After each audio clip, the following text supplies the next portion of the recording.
Olá, seja bem-vindo ao Maçonaria com Excelência Entrevista. Se você ainda não for inscrito em nosso canal, eu peço para que você se inscreva, aproveite e deixe seus comentários e compartilhe esse vídeo.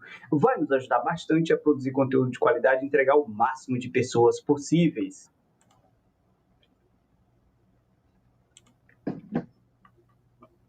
Conheça o site Maçonaria com Excelência. Junte-se à elite do conhecimento maçônico. Tenha acesso a artigos, livros e vídeos. Faça parte da maior comunidade voltada ao estudo da maçonaria. O que é o rito moderno, meu irmão? O que você poderia dizer? Quais são as suas características? O que ele tem diferente? O que é esse rito moderno? O rito moderno é um dos maiores ritos da maçonaria brasileira. Na maçonaria universal, na verdade. Ele tem a sua formação ali na França, por conta da briga que você tinha entre os ingleses e os franceses. Até hoje, inglês e francês não se gostam. Até hoje, então. Mas a formação histórica da questão dos Stuarts, o que aconteceu é que a revolução religiosa na Inglaterra, ela aconteceu bem antes de 1789, que foi a grande Revolução Francesa, que mudou toda a estrutura da França e tal. Mas, como isso tudo aconteceu bem antes de 1789, eles tinham muito mais estrutura histórica e estava mais consolidada a situação da Inglaterra do que na França. E quando eles trazem essas questões da guerra, da dicotomia lá, e igrejas católicos, protestantes e tudo mais da Inglaterra, quando eles trazem isso para a França, ao mesmo tempo eles vão influenciando a França, a história da França. O católico e o protestante dentro da França também foi sofrendo essa influência inglesa. Isso fez com que algo que já existia na Inglaterra, que era a questão da maçonaria ser formada, ter ali a sua divisão entre os modernos, que era um termo pejorativo, apenas e tão somente. Não era um rito moderno. Eu pretendo deixar isso muito claro. Aquela maçonaria dos modernos da Inglaterra não tem nada a ver com o rito moderno que nós usamos hoje em dia. São coisas diferentes. Não tem nada a ver com o rito moderno, que é criado bem depois, numa outra situação, numa situação em que há uma influência política da Inglaterra na França, e há uma resistência da França com relação à maçonaria inglesa. Tudo isso vai acabar gerando depois uma criação de um rito específico chamado rito francês. Depois, o rito moderno. E assim, nós costumamos no Brasil chamar rito francês ou moderno. Na verdade, a literatura mais atual, ela mostra que existe o rito francês, que são 3 graus, e o rito moderno, que tem a vertente de 7 ou de 9 graus. E não se confundem. Não existe, no rito francês, não existe graus filosóficos, ou assim, uma questão mais aprofundada dos graus simbólicos. É só graus de aprendiz, companheiro e mestre, do rito francês. Então, o que nós fazemos no Brasil é o rito moderno, que aí tem diversas outras alterações, que nós tivemos Grussier, Amiable, vem desde o Regulateur de Masson, né? Então, nós temos alterações, assim, muito grandes no rito moderno, por conta de interpretações diferenciadas. Nós vamos ter, por exemplo, Le Regulateur de Masson, que é a base de 1881, o Amiable, que é uma das reformas que acontece, Grussier é outra reforma, e assim a gente vai tendo acesso a essa descoberta que o rito moderno e o rito francês são diferentes. Mas ainda hoje, no Brasil, muita gente, muitas potências, muitas lojas falam no rito francês ou moderno. Entendi. Se você pudesse definir o rito moderno, como é que você poderia defini-lo? Porque você fala uma questão interessante no seu livro, né? Você aborda se o rito é deísta, teísta, se é agnóstico, tudo tal. Se você pudesse definir o rito moderno, porque assim, nós sabemos que, infelizmente, existe nos não iniciados, existe uma certa aversão à maçonaria. Essa é uma grande verdade. Quem não conhece a maçonaria, né, fala aquilo que a maçonaria não é. Existe algum preconceito, que é pré-estabelecer um conceito sobre uma coisa que você não sabe com relação ao rito moderno? Então, por gentileza, para a gente fechar aqui com o esquadro de ouro, né? Wanderlei, a maçonaria é uma escola. E por conta disso, nós todos deveríamos ser estudiosos. Mas nem na escola normal, ninguém. Ah, todo mundo é estudioso. Claro que não. A não ser que sejam aqueles malucos que estão estudando para uma faculdade de medicina, então estão fazendo um curso preparatório de medicina, ou aquela galera que está querendo entrar no ITA. Ali só tem gênio, só tem crânio. Os caras se matam, são todos. Mas isso não é. Isso é uma ilha. São ilhas educacionais. É diferente da realidade nua e crua. Nas escolas, normalmente, nós temos numa sala de aula 2 alunos interessados em aprender alguma coisa. Uma boa sala tem 5. E o professor já tem que ficar morto feliz, que tem 5 malucos prestando atenção no que ele fala. Porque o resto não está prestando atenção. A maçonaria não é diferente. A despeito de nós sermos uma escola de formação moral, a coisa é feita de uma forma... E assim, as nossas lições elas são transmitidas de forma simbólica. E aí já gera um grande problema, porque você tem que estudar para saber o que é que quer dizer aquele símbolo. E simbologia é um negócio bem complicado. Às vezes você vê uma suástica alemã, por exemplo, e acha que aquilo é o símbolo do capeta, porque o Hitler usou aquilo e tudo mais. Só que se você vai mais atrás, vai buscar a origem daquele símbolo, o símbolo é mitológico. Ele está muito anterior ao uso que foi feito dele para o mal. A mesma coisa nós falamos que a inteligência artificial vai causar o fim da humanidade.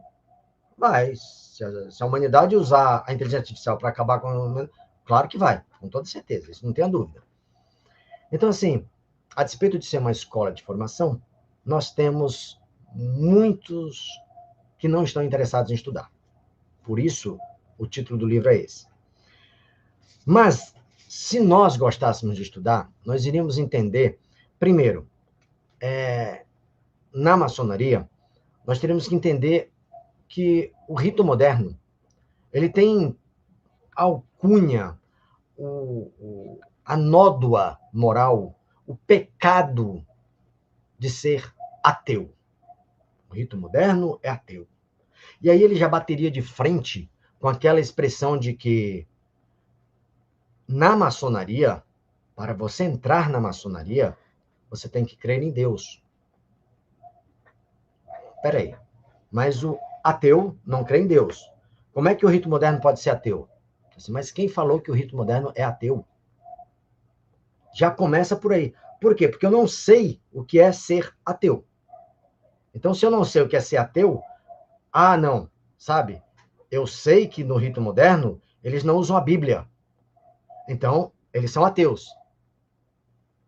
Acontece que essa questão é necessário nós entender primeiro o que é ateísmo, gnosticismo, agnosticismo. São 3 expressões completamente distintas uma da outra e não tem como fugir.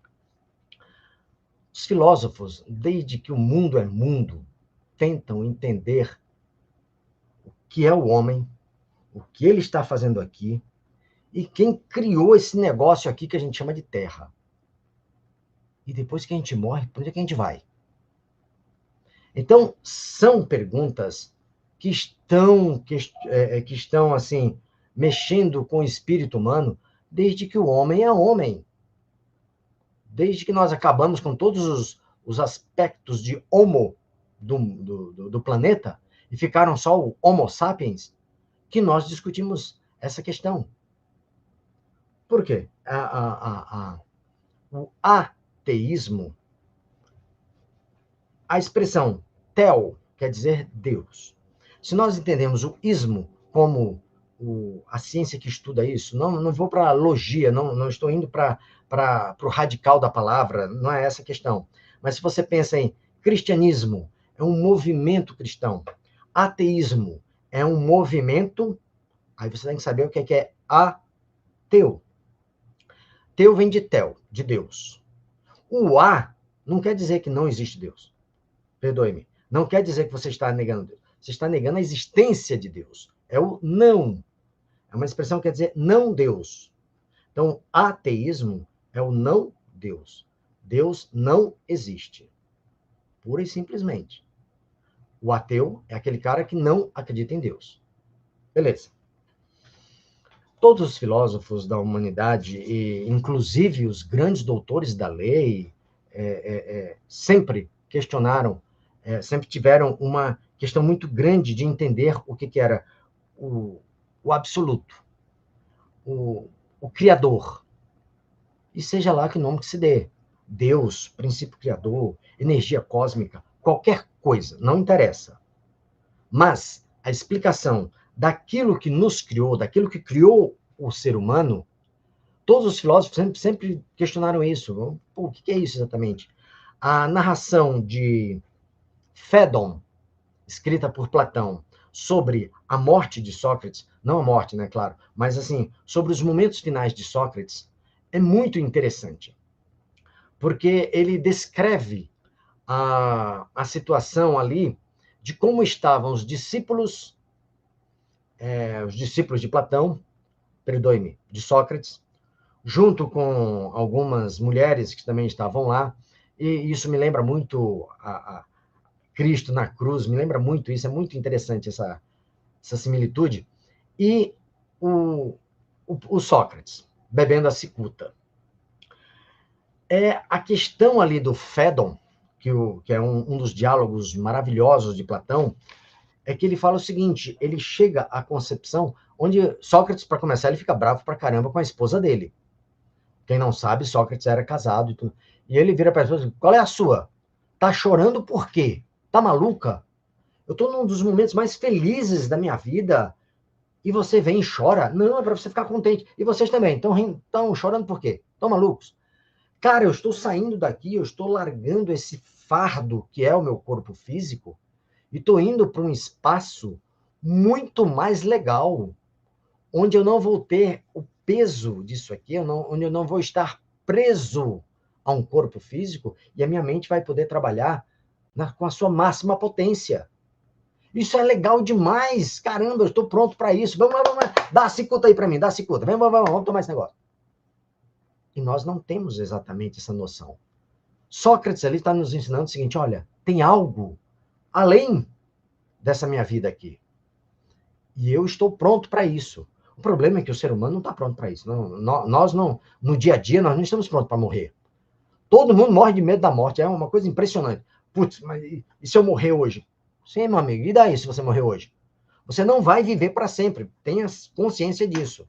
Então procure viver hoje com a certeza de que se você morrer, tá tudo bem. Não tem problema. Deixe um legado. Legado não é aquilo, não é aquele patrimônio que você vai deixar para alguém. Legado é aquilo que você vai deixar em alguém.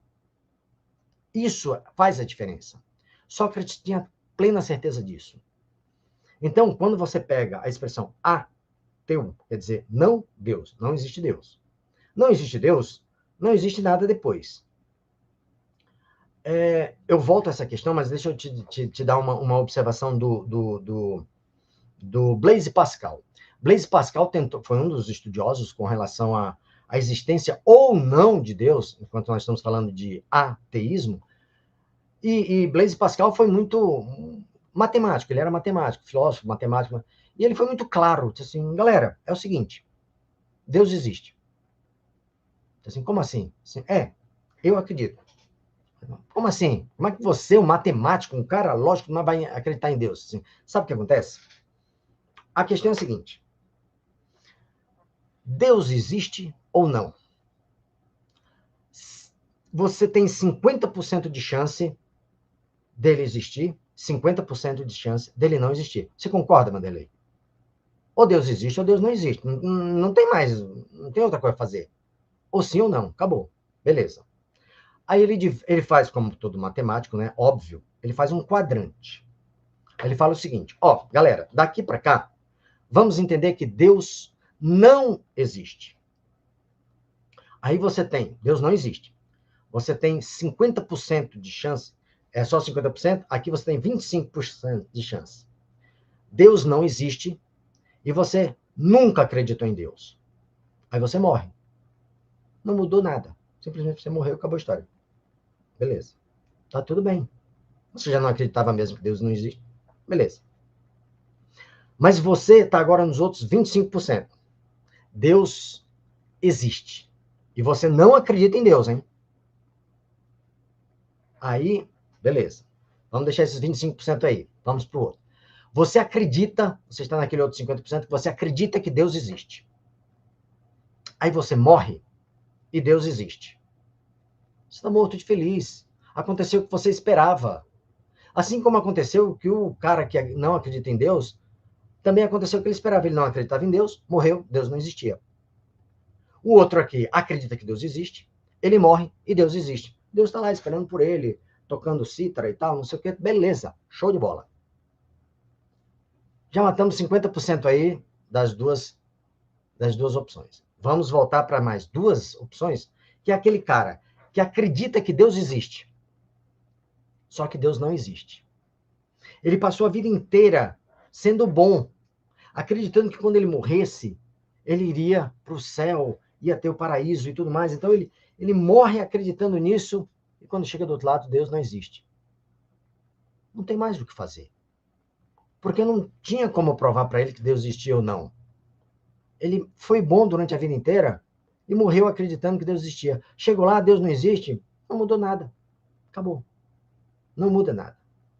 Agora, se você passou a sua vida inteira acreditando que Deus não existe, você inventa de morrer e chega do outro lado e ele está te esperando, tu tá lascado. Por isso, Blaise Pascal provou matematicamente que Deus existe. Ou que é melhor acreditar que Deus existe. Quando você, voltando lá agora para o ateísmo, quando você não acredita em Deus, você cai nessa situação. Simples assim. Acontece que a maçonaria, ela tem suas escolas diferentes. Ela é uma grande escola que tem suas matérias, suas cadeiras diferenciadas. O rito moderno é um deles. Em quase todos os ritos, usa-se o que a gente chama de um livro sagrado. Em quase todos os ritos. Beleza. O que acontece é que a grande maioria das escolas, das lojas maçônicas, utiliza como livro sagrado uma Bíblia católica, apostólica, romana, na grande maioria das vezes. Mas quem falou que todo maçom é católico, apostólico, romano? Não são. Não são todos os maçons que são católicos, apostólicos, romanos. Eu, por exemplo, acredito pouquíssimo no Papa, principalmente depois de ter passado 4 anos no seminário católico. No poder papal. Então, nada a ver, nada a ver. Então, não, mas aí você já está em pecado. Meu amigo, eu não acredito no pecado, então já morreu também a sua tese. Eu estou ainda ali na outra questão. Mas a questão não é essa. É a minha escola, a minha cadeira, rito moderno, acreditar ou não em Deus. Por quê? Porque todo mundo usa como livro sagrado a Bíblia. E aí você tem o seguinte, os demais ritos, no nosso é um compromisso. Mas nos demais ritos é um juramento. Você faz um juramento sobre o livro sagrado. Perfeito.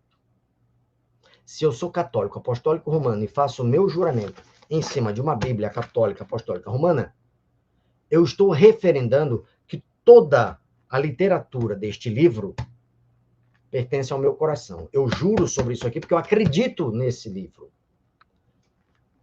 Mas e se eu sou budista? Se eu sou adepto de alguma religião de matriz africana? no budismo ou nas matrizes africanas, não existe uma verdade revelada. Não existe um livro sagrado. Bom, o meu juramento foi em vão. Quem é da Igreja Católica Apostólica Romana sabe que um juramento em vão é um grande pecado.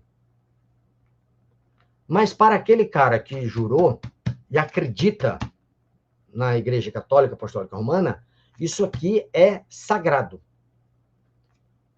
Para um judeu, isso aqui não é sagrado. Eles nem aceitam quaisquer livros sagrados além da Torá. O budista também não aceita a igreja, a Bíblia Sagrada. Não, então vamos colocar uma Bíblia evangélica. Tá, se o Mormon vier aqui, ele vai ser nosso irmão, mas ele fez um juramento falso. Esse juramento falso é um grande problema, porque nós só temos duas situações. Ou nós arranjamos uma forma de substituir esse livro sagrado de forma a atender a todos, ou nós arranjamos uma mesa gigante onde nós possamos colocar todos os livros de matrizes de verdade revelada que possam existir. Pelo menos daqueles obreiros da loja. Pô, vai entrar um budista, então eu vou comprar um Mormon. Então vamos comprar um livro de Mormon para colocar aqui. Beleza, ele faz lá. Não, está entrando agora um evangélico, mas ele é da Universal. Então temos que comprar uma Bíblia feita pelo Edir Macedo para ele fazer. Não, mas agora está entrando um católico. Como assim? Olha o tamanho da confusão. Bom, isso não é próprio da maçonaria brasileira, é da maçonaria universal. Por isso, em 1785, se não me engano, 1877, teve um grande congresso na França, onde uma constituinte, onde foi deliberado o seguinte: olha, nós temos que fazer duas coisas. Nós temos que acabar com o uso do livro sagrado, sendo a Bíblia Católica, porque nós temos muita gente que não é da Igreja Católica Apostólica Romana. Para atender a todos, nós vamos ter que tirar o livro da lei. O livro sagrado, desculpa. O livro da lei sempre existiu. E, por outro lado, nós vamos, como os católicos apostólicos romanos estão usando a expressão Gadu, grande arquiteto do universo, como sendo Deus, e hoje em dia a coisa mais simples, Gadu, vírgula, que é Deus. Não tem isso em lugar nenhum, mas eles criaram, hoje em dia é muito usado isso. Nas lives a gente vê isso. Então, o que aconteceu? Foi deliberado ali por maioria absoluta dos deputados da Assembleia do Grande Oriente de França a retirada do livro sagrado e da expressão grande arquiteto do universo de todos os seus livros. Ah, mas então é ateu. Não. Foi exatamente pelo contrário. Ateu é quem não acredita em Deus. Gnose é aquele que é o gnóstico, é aquele que tem conhecimento, que conhece a coisa. Gnose é conhecimento. Então, quem é gnóstico é aquele que conhece a coisa. Qualquer coisa. Arquitetura, direito, literatura, qualquer coisa. Ele tem gnose sobre aquilo. Agnóstico é aquele que não tem o conhecimento sobre aquilo. Vem a questão do ateu, vem aqui na gnose e na agnose. Você está, quando você está estudando o absoluto, Deus, o ser superior, você tem que achar que você é o cara para conhecer Deus. Porque se você é gnóstico, você tem absoluta certeza da sua verdade. Então, eu conheço Deus, eu conheço o absoluto porque é assim, assado, o meu livro fala isso, é aquilo, aquilo outro. E esse é o problema. O rito moderno decidiu tirar o livro sagrado, adotar o agnosticismo, porque ele não sabe, ele reconhece, voltamos agora ao Sócrates, ele reconhece a sua ignorância em definir Deus. O ser humano não tem capacidade, não tem a capacidade de definir Deus, de conhecer Deus, pelo menos não no atual estágio em que nós nos encontramos. Segundo Platão, nós vamos ter o mundo das ideias e lá a gente vai conseguir outro patamar mental. Talvez lá a gente consiga. Então, a questão foi simplesmente essa. Nós tiramos o livro sagrado, o livro sagrado e a expressão grande arquiteto do universo, não por deixar de acreditar em Deus, mas por nós não termos conhecimento absoluto de Deus, não temos condições de conhecer Deus em sua plenitude, não temos condições de definir Deus. Então, se você é um budista e você tem uma definição de Deus, o rito moderno acolhe a sua definição. Se você é católico, apostólico, romano e tem a sua definição de Deus, o rito moderno acolhe a sua definição de Deus. Se você é de uma religião de matriz africana e tem a sua concepção do ser superior, nós aceitamos a sua concepção. Por quê? Porque nós aceitamos todas as concepções de religião, de religiosidade, de sintonia com o seu Criador que o irmão tenha. É por respeito a todas as matrizes e todas as definições religiosas que cada um tem, que o rito moderno não adota a Bíblia católica na sua mesa de compromissos. Não é nem mesa de juramentos, mesa de compromissos.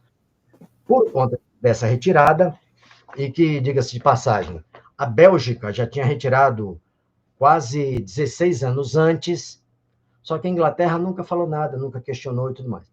Mas devido a essa guerra histórica, Inglaterra, França, quando foi o Grande Oriente de França que decidiu tirar, imitando a Bélgica, os ingleses caíram de pau em cima, e até hoje nós estamos carregando essa pecha de sermos ateus. Né? Mas, infelizmente, o conhecimento ainda é uma coisa muito rara entre nós, e por conta disso, nós temos essa pecha de sermos ateus. E assim, não perde o seu tempo para explicar para os irmãos, olha, nós não somos ateus, nós cremos nisso, naquilo, porque maçonaria não é religião. E por conta disso, nós não discutimos esses aspectos metafísicos dentro de lógica. Nós podemos discutir religião e política, mas nós não discutimos sectarismo religioso e partidarismo. Então, aceitamos a todos. Então, é essa concepção que se tem do rito moderno, e é por isso que eu quero trazer esse ponto sobre o rito moderno, porque o rito moderno é uma escola que defende, assim, de mãos e pés, a livre liberdade de pensamento.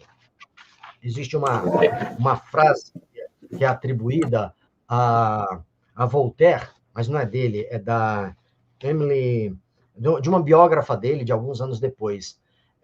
Mas é atribuída a ele, a gente deixa como se fosse dele, mas não é. Eu até cito no livro. Eu posso não concordar com o que dizeis, mas defenderei até a morte o vosso direito de dizê-la. Pelo menos. Maravilha, meu querido. Muito bom, excelente. Um papo muito bom aqui. Com certeza a gente falaria muito mais. Passamos até do tempo, porque normalmente as nossas entrevistas elas duram 30, no máximo 45 minutos, e o papo foi e vai continuar ainda. Nossa, aqui a gente passaria a madrugada falando. Muito obrigado por você ter aceito o convite. Esse material vai estar disponível em breve aí, e com certeza muitas pessoas irão conhecer um pouco melhor o irmão Clédson, irão ter acesso ao livro certamente, e com certeza ao rito moderno. Muito obrigado por você ter aceito o nosso convite, que Deus possa lhe abençoar sempre com sua sabedoria, que a gente possa estar sempre junto. Muito obrigado, gratidão. Obrigado, querido, obrigado, muito agradecido. Meus sentimentos, minhas palavras e os meus pensamentos ao Deus que existe no coração de cada um dos nossos ouvintes. Obrigado. Um beijo. Gratidão. Obrigado.